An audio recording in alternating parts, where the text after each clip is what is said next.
4, 3, 2, 1. From probe to invasion, Moscow's path of aggression. The radar operator in Tbilisi leaned closer to the green glow of his screen.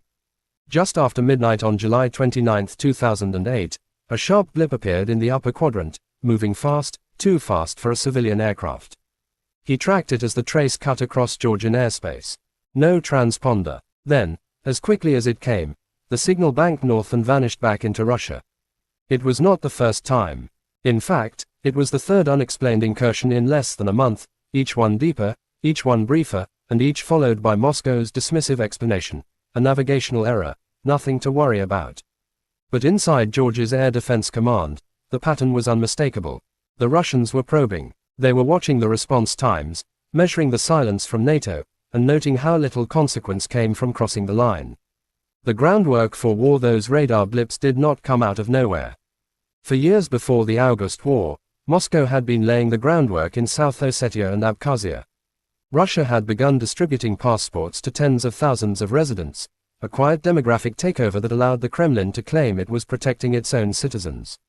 Russian troops deployed as international peacekeepers slowly expanded their patrols and fortified positions until they were peacekeepers in name only. Along the boundary lines, sporadic sniper fire and mortar rounds sowed instability. And all the while, Russian media saturated the region with warnings that Georgia was plotting an assault, setting the stage for Moscow to present itself as a defender rather than an aggressor. By the time the Russian jets openly crossed Georgian skies in July 2008, the probes had already primed the ground. The airspace violations were not accidents. They were the next rung on an escalation ladder Russia had been climbing for months.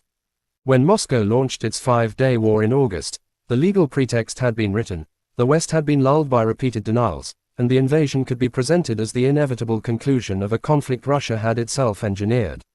How Moscow tests the line. This rhythm of creeping escalation has been the hallmark of Russian operations for decades. In Chechnya in the early 1990s, Moscow first funneled weapons and money into opposition groups, then sent in disguised volunteers, all while denying official involvement. After the deniable phase had done its work, Russia escalated openly, tanks and bombers rolling into Grozny. In Crimea in 2014, the first signs were not soldiers but staged protests and orchestrated rallies, many fueled by busloads of tourists from across the border. Russian media magnified fears of Ukrainian fascists, softening the ground so that when unmarked men with modern weapons appeared at airports and bases, they could be framed as local self-defense units. Within weeks, Crimea was annexed.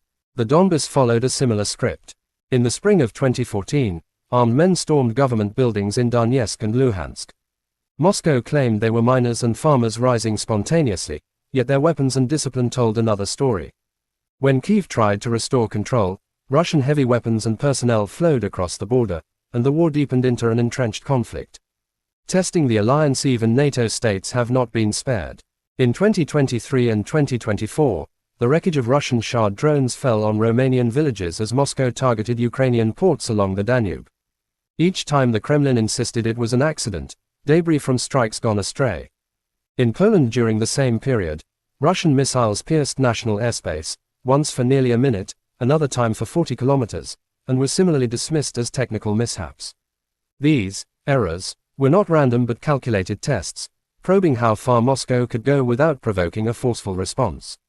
That pattern reached a new stage in September 2025, when 19 Shahd-type drones roamed Polish skies for 7 hours, some shot down by NATO defenses, others looping back into Belarus and Russia.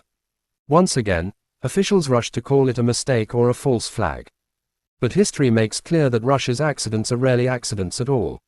They are probes, and probes are rehearsals. When tolerated, they lead to something worse. The probes before the storm. History's warning signs are never subtle, only ignored. Before Grozny burned, there were Russian volunteers slipping into Chechnya. Before Georgia's 5-day war, there were unexplained jets drifting over radar screens. Before Crimea was swallowed whole, there were rallies staged by tourists and self-defense militias with brand new rifles. Each time, Moscow called them accidents, mistakes, or local uprisings. Each time, the West hoped restraint would prevent escalation. Each time, the next step was war. The 19 drones that roamed Polish skies in September 2025 should be read in the same language. They were not navigational errors. They were not stray debris. They were probes, deliberate, studied, and logged in the Kremlin's notebooks. 7 hours of probing gave Moscow what it always seeks, a measure of NATO's speed, its silence, its willingness to believe in error rather than intent. Get Grant Wescott's stories in your inbox. Join Medium for free to get updates from this writer. Subscribe. The pattern is plain. Russia never strikes without rehearsals. What we call provocations, it calls preparations. What we dismiss as accidents, it treats as data points. And when the time comes to escalate, the ground has already been tested, the denials already rehearsed, and the justifications already written. The fog of falsehoods. Every Russian probe is accompanied by a second offensive, one fought not with drones or tanks but with words. From Chechnya to Georgia, from Crimea to Syria, the pattern repeats: a violation is made, then excused, then denied, then drowned in a tide of stories that contradict one another until the truth itself is blurred. This is not propaganda in the old sense, a single, polished narrative meant to persuade. The Kremlin no longer expects to convince anyone its drones wandered into Poland by mistake, or that little green men in Crimea were local self-defense volunteers. Instead, it floods television screens and social feeds with dozens of clashing claims. It was a malfunction, it was Ukraine, it was a false flag, it didn't happen at all. The aim is not to replace reality but to bury it. By saturating the information space with noise, Moscow makes it harder to separate fact from fiction. The purpose is paralysis. If everything is disputed, nothing is certain, and if nothing is certain, no action feels justified. Confusion itself becomes the shield behind which aggression advances. This is why the 19 drones that circled Poland were immediately accompanied by online conspiracies and shrugs of denial. The Kremlin doesn't need the world to believe its stories. It only needs enough people to give up on sorting truth from lies. In that fog, the next move, the real one, comes easier. Beyond Ukraine, the next targets. What happened over Poland was not an accident of geography or a case of war spilling across a border. It was a deliberate phase in a wider escalation. Russia's war plan has never ended at Ukraine. From the beginning, Ukraine was the opening shot, the battlefield where Moscow could bleed the West's resources, test NATO's unity, and gauge the limits of Western resolve. Poland is the next logical step. It is not only a neighbor to Ukraine but the backbone of NATO's Eastern Front, the country through which weapons, ammunition, and aid flow. To disrupt Poland is to disrupt the alliance's supply line. Moscow doesn't need to conquer Warsaw, it only needs to force hesitation, to make NATO doubt its ability to defend its most exposed flank. The Balkans are also in Moscow's sights.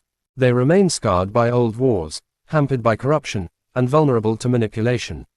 Here, Russia doesn't need to win outright. It needs only to provoke infighting, revive ethnic grievances, and paralyze decision-making. A fractured Balkan front, bogged down in internal disputes, serves the same purpose as a drone over Poland: overstretch the West, drain its focus, and sap its political will. Each move is part of a continental strategy. Russia probes, escalates, and destabilizes, not to achieve quick victory but to grind down its opponents. Ukraine was never the end. It was the beginning of a broader war, one that reaches into Poland, the Balkans, and beyond. The question is not whether the drone swarm was an accident. The question is whether we will recognize it as the rehearsal it was, or whether, once again, we will wait for the storm that always follows. Press enter or click to view image.